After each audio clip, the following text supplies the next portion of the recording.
Olá, você que está conosco, seja bem-vinda, seja bem-vindo! Você está com o programa Eureka, Eureka no ar há 20 anos. Desfile das ciências da natureza, das ciências humanas, da matemática, das linguagens e, é claro, da redação. São as disciplinas, ou melhor, as áreas de concentração de estudos que reúnem as disciplinas componentes da formação geral básica. Formação geral básica que volta a ter 2.400 horas pelo novíssimo ensino médio. Então, logo ocorra a sanção presidencial até o final do mês de julho, até o dia 31 de julho, traremos também um programa especial mostrando qual é essa nova lei que deve ser implementada em 2025. Temos encrenca no caminho, não temos dúvidas sobre isso. Prazo exíguo entre a sanção presidencial, e não é culpa da presidência da República, e sim de todo um processo que demorou desde outubro até julho, por assim dizer. Então, lá se vão aí pelo menos 9 meses, uma gestação, uma concepção de um projeto que, em nossa visão, traz problemas. Algumas soluções, sim, mas também traz problemas porque ele foi amplamente modificado na Câmara Federal. O Senado tentou consertar, mexeu em algumas coisas, adaptou, ajustou, aprimorou. A Câmara, infelizmente, faz com que o projeto tenha sofrido abalos. Nós traremos isso na prática, né? Professor Elton, que está conosco, quero saudá-lo. Muito bem-vindo. Obrigado. Falo isso com tranquilidade, porque o Elton é um dos fundadores desse projeto, conhece há muito tempo. O professor Elton Dias Júnior, professor do Instituto Federal Paraná, está cedido nesse momento para falar sobre física, sobre ciência da natureza. E, é claro, nós agradecemos em nome do programa, em nome da equipe, e também a você por retomar este bastião seu, que é a defesa da física dentro do programa Eureka. Dentro do programa Eureka e de todos os cursos decentes de ensino médio desse país. Tá certo. A física ela é necessária, assim como é. Você sabe que, inclusive, em São Paulo retiraram a física da terceira série do ensino médio, né? Pelo novo ensino médio. Então, quem que perdeu? Que é o estudante. O estudante. Mas alguns estudiosos de gaveta acreditaram que não precisa, porque o conteúdo dado só na primeira e segunda série é o suficiente. Então, você não precisa ter na terceira série. Ninguém faz né? mágica. Professor de física não é mágico. Alguma coisa ficou de fora, Marlos. Com toda certeza. Né? Então... mas daí não vai ser útil para a vida? Que raciocínio é esse? Como é que alguém do alto da sua não sabedoria, a ausência de sabedoria, pode determinar isto não é importante para a sua vida? Isso. Ainda mais em se tratando, quando você pensa na ciência da natureza. Me diga, por favor, onde não há aplicação da química, onde não há aplicação da física, onde não há aplicação da biologia? Bom, se não houver aplicação da biologia, eu não sei o que eu estou fazendo aqui, nem da química e tampouco da física. Aliás, nós não chegaremos até você sem essas aplicações. Né? Esses que governam sem valorizar a educação, tentando destruí-la... Mas defendem, exemplo, eu defendo a educação. Sim. Que tipo de educação? Daqui para cá, né? Me fizeram ter que defender dentro de sala de aula que a Terra é esférica. A Terra tem certeza? É um geoide. Cadê aquele? Terra? Então, deixa eu pegar aqui. Que absurdo, Não, a Terra não é assim, Elton. Tem um porrete aqui para eu achatar, tem uma marreta, acho que eu vou pegar o óculos aqui e achatar. Deve ser isso aqui. A folha aqui, do teu caderno aí. Isso aqui é a Terra. Então tá, daí eu vou andando e caio, é isso? Isso. Legal. Então ela não é assim, não, coitadinha. Não então, desse tipo de situação, né? Bem, durante a pandemia, a vacina não é importante, então deixa pra lá. Deixa os professores fazerem os seus trabalhos bem feitos. E pare de dar pitaco onde você não é chamado e onde você não tem esse conhecimento. Você já viu o professor Elton num consultório odontológico fazendo algum tratamento lá dentro? Não, você tem que tratar isso aqui, tem que tratar... Já me viu, por gentileza, numa obra de engenharia com capacete na cabeça, dando orientações? Já viu o professor Elton num tribunal do júri defendendo alguém? Já me viu num consultório atendendo os bichinhos, dizendo assim, esse bichinho... Não, executando uma... Que tal o provérbio, cirurgia cardíaca? O provérbio mais simples possível. Cada macaco no seu galho, não é? Cada um no seu quadrado.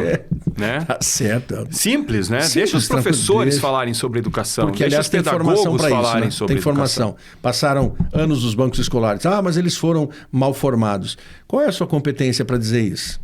Onde é que está a sua competência para afirmar que os professores não foram bem formados? Né? Não existe. Pare com isso. Né? Além de toda a formação acadêmica, nós temos uma outra formação que são mais de 25 anos lecionando, trabalhando, entendendo a sala de aula. Tem um tempinho. Né?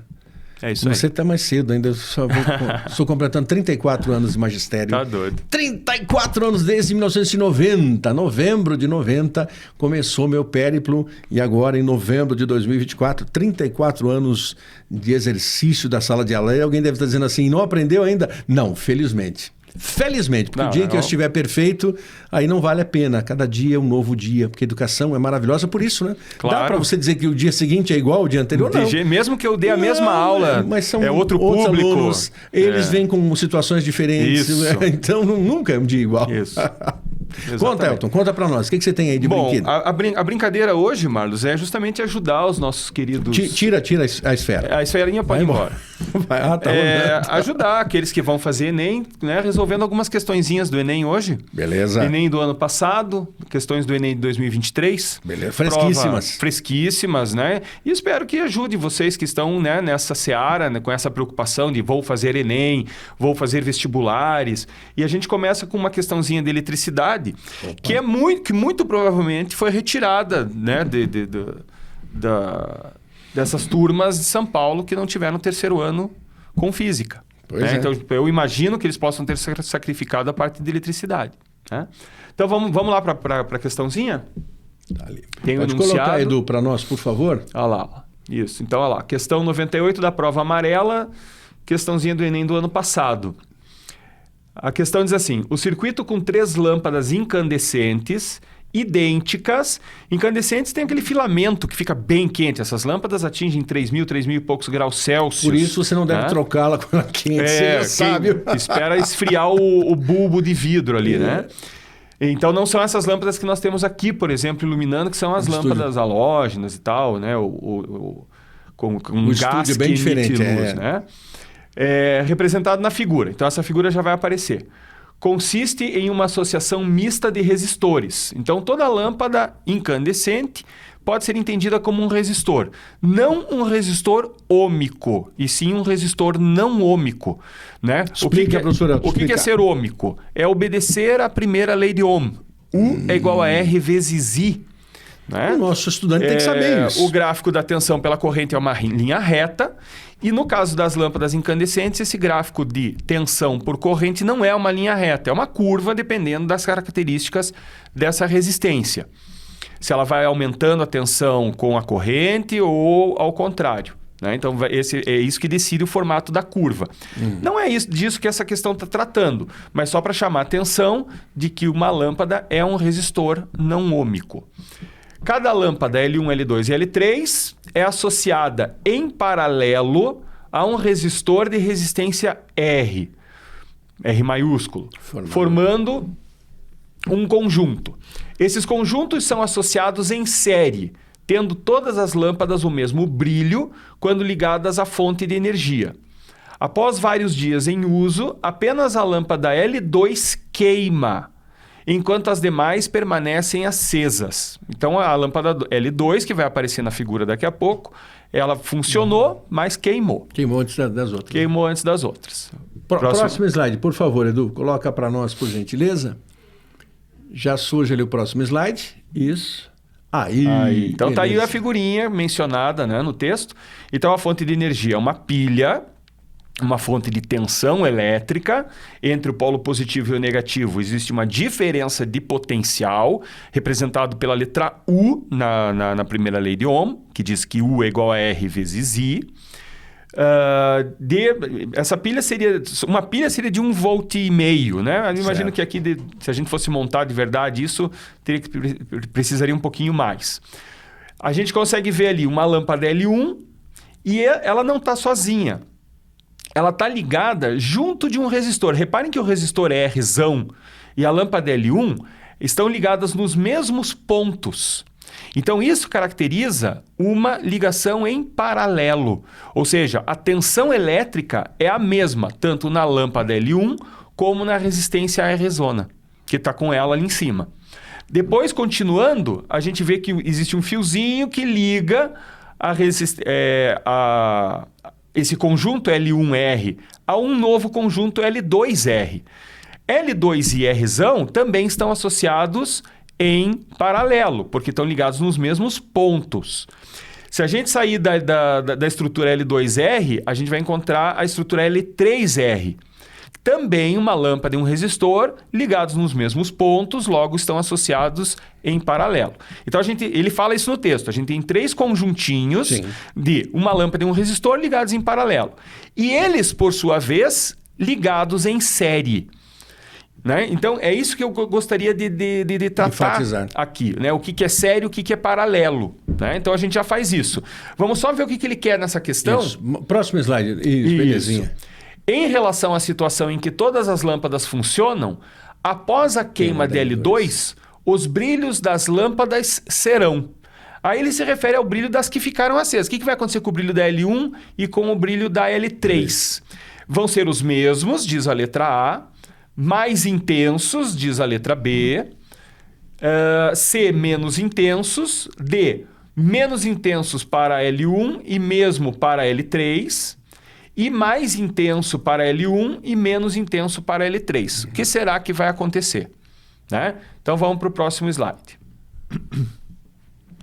Então vejam que lá em cima eu modifiquei bem pouquinho a figura, eu só estou mostrando que existe uma corrente elétrica aí fluindo do polo positivo, porque a corrente convencional ela tem o sentido como se as cargas positivas deslocassem pelo circuito. E aí eu quero chamar a atenção que essa corrente I ela vai chegar exatamente ali onde existe uma divisão do circuito. Né? Existe como se fosse uma estrada, Marlos. A estrada vem, de repente a estrada divide para passar em L1 e depois uma outra estrada para passar em R. Sim. E essa estrada se junta de novo. Então reparem que a corrente elétrica que flui pela lâmpada L1 e pelo resistor R não é a mesma. Desculpa. Ela se dividiu. E não é metade para cada lado, porque vai depender da resistência da lâmpada L1. Se a lâmpada L1 tiver uma resistência maior que o Rzão, vai passar menos corrente nela. Se ela tiver uma resistência igual, aí sim eles vão dividir porque são iguais. Mas e se ela tiver uma resistência menor que o Rzão, aí passa mais corrente em cima dela. Como a gente não sabe os valores do Rzão e da resistência da própria lâmpada L1, a gente não tem como saber qual é a corrente elétrica que flui pela lâmpada ou pela resistência. Mas a gente sabe que a corrente se dividiu. Se a corrente se dividiu, ela junta depois lá no outro nó, onde as estradas, né? Eu estou falando de estradas que fica mais fácil de identificar. Como se as estradas se juntassem. Ali as correntes se juntam de novo e vão para a estrutura L2R. Então, é isso que caracteriza a associação em paralelo. Existe uma divisão de corrente e como a lâmpada L1 e R estão ligados nos mesmos pontos, estão em paralelo. Tudo bem, minha gente? A equaçãozinha que está escrita ali embaixo é a resistência equivalente. Para que serve uma resistência equivalente? Ela diz para a gente qual é a resistência que dois resistores que estão associados em paralelo têm juntas. Então, por exemplo, se eu pegar a resistência da lâmpada L1, colocar lá no lugar do RL, olha lá para a equação, gente. RL, a resistência da lâmpada. Eu não sei quanto vale, a gente não está resolvendo matematicamente. É só para você entender o funcionamento da equação. E pegar o valor da resistência Rzona e colocar lá no lugar do Rzão, se eu fizer aquela conta, cuidado porque é uma soma de inversos, e essa soma de inversos é igual ao inverso da resistência equivalente. Reparem, isso é uma equação que tem que ser treinada, tem que fazer continha, tem que treinar a matemática dessa coisa. Né? Tem que tirar mínimo quando o R e o RL não são iguais, tem que tomar esse cuidado todo. Mas o que é a resistência equivalente? É a resistência que substitui aquelas duas, que faz sozinha aquilo que aquelas duas estão fazendo juntas lá. Então, é assim que a gente calcula. Ora, matematicamente, Marlos, o que me interessa nessa equação é perceber que a resistência equivalente sempre vai ter o menor valor comparado ao menor valor de L1 e R. Certo. Eu vou dar um exemplo. Vamos imaginar que L1 seja 2 e que R seja 3. Eu tenho certeza que a resistência equivalente é menor que 2. Porque ela é sempre, a resistência equivalente de uma associação em paralelo é sempre menor do que o menor dos resistores associados em paralelo. Tendo isso em mente, a mesma coisa acontece no L2 e no R. E a mesma coisa acontece no L3 e no R. Ali, a resistência equivalente dessa estruturinha é menor do que R. Eu tenho certeza disso. Perfeito. Tá? E aí eu tenho as estruturas em série. Qual é a característica em série? Gente, agora eu estou mudando de tipo de circuito. Temos um tempinho ainda, Marcos? Não, já temos que fechar esse bloco. Vamos fechar o bloco? Vai tranquilo, vai para o encerramento. Então agora eu vou, para o próximo bloco, a gente vai fazer assim, ó. Eu vou deixar de falar do paralelo para não confundir e eu vou falar daquelas estruturas que estão em série. É isso que faremos no próximo bloco para tentar não confundir. E em seguida vem você para cá. E aí eu tento mostrar alguma coisinha aqui de série paralelo nesses circuitos. Perfeito. Então nós vamos chamar o nosso intervalo necessário e daqui a pouquinho o professor Elton volta para dar continuidade. Veja que é um exercício explorado, é um exercício interessante. Eu vou deixar uma pergunta no ar também ao Elton, que conhece o Exame Nacional há muitos anos. Nós resolvemos questões há muito tempo juntos. Todas elas, né? Marcos. Todas elas. Resolvemos todas elas. A mudança. Eu lendo a questão, você fazendo a leitura, eu fiquei percebendo também que é uma mudança de conceito, pelas alternativas, inclusive. Não é a mesma questão, são questões muito distantes do que era o Enem, por exemplo, 2009, 2012, 2015. Nós estamos falando de uma outra realidade que também vai se colocar agora no Enem 2024. Então, para você, nos acompanha, nós já voltamos. Intervalo, rapidíssimo intervalo cultural.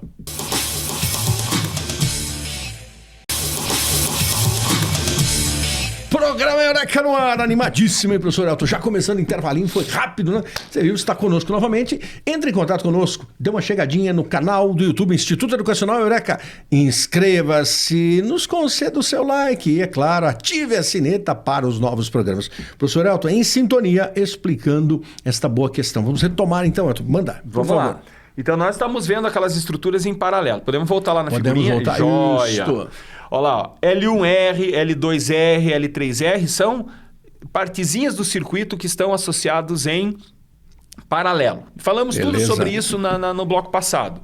Agora eu quero que você imagine o seguinte, olha, para tentar ajudar, esqueçam as lâmpadas agora. Imagine que você apagou aquele caminhozinho que tem as lâmpadas. Gente, repare que a corrente elétrica, se não fossem as lâmpadas, reparem que a corrente elétrica I passaria no R lá em cima, passaria pelo R ali do lado, passaria pelo R na volta aqui em direção à pilha. Logo, a corrente elétrica seria a mesma em todos os resistores que lá estão. Isso é uma característica importante de uma associação em série de resistores. Beleza. E o que os resistores fariam com a tensão elétrica? Dividiriam entre si. Então, vamos imaginar que a tensão da pilha seja 1,5 volt. 1,5 volt.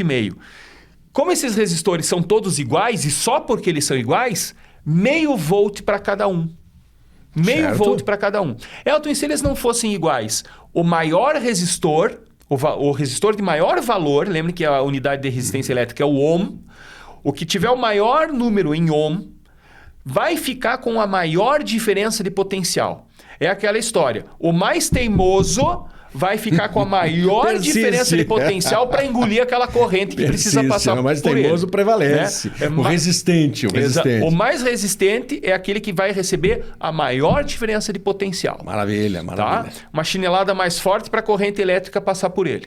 Tá? E segue. Voltando lá para a figura. Então, essa é uma característica importante da associação em série. A corrente elétrica é a mesma em cada elemento e eles dividem proporcionalmente em suas resistências a tensão elétrica. Né? Elton, eu também poderia calcular a resistência equivalente? Poderia, e essa é mais simples. Não é aquela equação que está ali. Aquela equação a gente já viu, é do paralelo. Eu não coloquei do série aqui porque não é importante para a resolução da equação. Do circuito, da questão. Mas se você precisar calcular a resistência equivalente de uma associação em série de resistores, você soma os resistores. Certo? Você simplesmente pega o valor deles e soma. É bem simples. Ora, se a resistência equivalente nasce de uma soma, a gente não pode dizer que a resistência equivalente da associação em série é maior do que o maior dos valores das resistências associadas em série? Sim. Então, aqui agora, para a gente tentar voltar para a questão. Isso. A resistência equivalente da associação em paralelo é menor do que a menor das resistências associadas. E na resistência em série, a resistência equivalente é maior do que o maior dos resistores associados. Aí começa a resolver. Pegou a ideia? Elton, quem que traz isso tudo? As equações. São as equações para calcular a resistência equivalente que trazem esses raciocínios. certo? Voltando para a questão. Vamos resolver essa questão e daí eu mostro mais um pouquinho aqui. Próximo slide, por favor. Vocês estão lembrados que a lâmpada L1 vai queimar? Só volta naquele antes da gente passar para esse. Agora olhem para a lâmpada L2. Ela queimou. Não é essa a ideia? Mais. Sim. Então, passa um X em cima dela. Se eu estivesse resolvendo isso aí, eu já meti um X em cima dessa lâmpada L2. Numa lousa, enfim. Ela queimou. Tchau para ela. Aí o que aconteceu com aquela estruturinha? Não tem mais a resistência da lâmpada. Então, a resistência equivalente daquela estruturinha onde tem a lâmpada 2 passa a ser só R, porque não tem mais lâmpada 2. Ora, a resistência dessa estrutura em paralelo não era menor que R? Como a lâmpada L2 queimou, a resistência equivalente passou a ser R. Ou seja, a resistência aumentou. A resistência equivalente daquele pedaço aumentou. Como a associação em série eu tenho que somar, eu estou somando agora um valor maior. Então, a resistência equivalente do circuito todo, gente, aumentou. Vamos mais uma vezinha rápida. A lâmpada 2 queimou. A resistência equivalente, quando tinha a lâmpada 2, era menor que R. Agora é R, porque a lâmpada foi embora. Aumentou, portanto. A hora que eu somar a resistência da estrutura que tem a lâmpada L1, da estrutura que tem a lâmpada L3, com o R que sobrou, a resistência equivalente do circuito todo aumentou. E aí a gente pode ir para a próxima. Isso. Para o próximo. Eu tenho uma pergunta de fazer sobre as lâmpadas de Natal, mas deixa isso para o final. Tempo. Boa pergunta. Boa, né? Lâmpadas de Natal. Olha lá a primeira lei de Ohm. U é igual a R vezes I. Flechinha, I igual a U sobre R e Q. Eu isolei beleza. o I. Isso é maravilhoso. Sonhar com isso é maravilhoso. Nossa. O que aconteceu com a resistência equivalente, minha gente? Não aumentou? A lâmpada L2 queimou, a resistência equivalente do circuito todo aumentou. Se aumentar a resistência, o que acontece com a corrente elétrica? A relação matemática não é inversamente proporcional? Gente, lembrem, quem está no numerador é diretamente proporcional a quem está isolado. Quem está no denominador é inversamente proporcional a quem está isolado. Então, a relação matemática entre I e R é inversamente. Ou seja, se a resistência equivalente aumentou, veja a flechinha azulzinha ali do lado. Se a resistência equivalente aumentou, a corrente elétrica diminuiu. Perfeito. Agora vamos para a equação do π. Nem precisava muito tanto e tão longe. Mas olhem para a equaçãozinha do π. Potência elétrica e corrente I são grandezas diretamente proporcionais. O que aconteceu com a corrente elétrica? A flecha vermelha, gente, está indicando que a corrente diminuiu. Ambas. Logo, a potência também diminui. Se a potência diminui a intensidade, o brilho. Por isso que você está mostrando uma refração? Estou falando corretamente? Não tem refração aí, Marcos. Não. Tchau, refração. Aqui, o que eu estou mostrando ali é que a luz perto da fonte, todos os raios de luz passaram pela área A. Depois, não passaram mais pela área A, passaram por uma área 4 vezes maior. Mas ali para um leigo assim. Depois passaram por uma área 9 vezes maior. Passa por fora. São esferas imaginárias. Sim, ali é para mostrar que a intensidade está diminuindo com o quadrado da distância. Oh, beleza. Que é isso que está aparecendo na equação ali, curiosidade. Ó. I igual a P sobre A, onde P é potência. E a área é a área de uma esfera, πr quadrado. Né? Pode ver ali. De uma esfera não, mas de um semi. Ali eu devia ter colocado a 4/3 de πr ao cubo, que é o volume da esfera. Certo. Né? E daí ter colocado uma área... Mas dá para ver que a intensidade, o I é a intensidade, é o tanto que está brilhando essa lâmpada. Ela é inversamente proporcional ao raio ali da área dessa superfície esférica. Né? Então, πr ao quadrado. Então, a intensidade diminui com a distância, mas isso foi uma curiosidade, porque do ponto de vista elétrico, a gente já percebeu que com a diminuição da potência com a corrente, as lâmpadas já vão brilhar menos. É isso a ideia. Né? Joinha, tem tempo de mostrar isso aqui rapidinho, Marcos? Tem sim. É pra cá, porque essa parte, os nossos telespectadores enviaram já mensagens. Tá. Eles nem viram o programa, já enviaram. Então, olha só. Aqui na minha mão eu tenho 3 LEDs. Um LED azul, né? Ó, isso, vamos tentar fazer assim. Edu, excelente. Um LED azul, um LED verde e um LED vermelho. eles estão associados em série. Então, ó, Elton, mas não acendeu. Por quê? Para mostrar, eu tenho que apertar 2 botõezinhos aqui, ó, para eles acenderem. Acendeu, claro, estamos vendo. Olha lá. Ó. Inclusive tem um reflexo ali na mesa. Beleza, né? Esse raio. O vermelhinho parece que não quis... Ó, o vermelho... dá para ver, o vermelhinho dá acendeu sim, também. Também, exatamente. Acende, né? Claro. Ó, aí. Gente, eu tô apertando 2 botõezinhos aqui, ó. Ou todos acendem juntos, porque se eu desligar um deles, todos apagam. Não, Por quê? Aí vem Porque são todos perguntar. Percorridos pela mesma corrente elétrica. Por isso é que até o Marlos sabe que a luzinha que você compra no Natal, mas curiosamente algumas delas você tem o circuito completo. Em algumas situações, por mais que uma queime, o conjunto continua funcionando.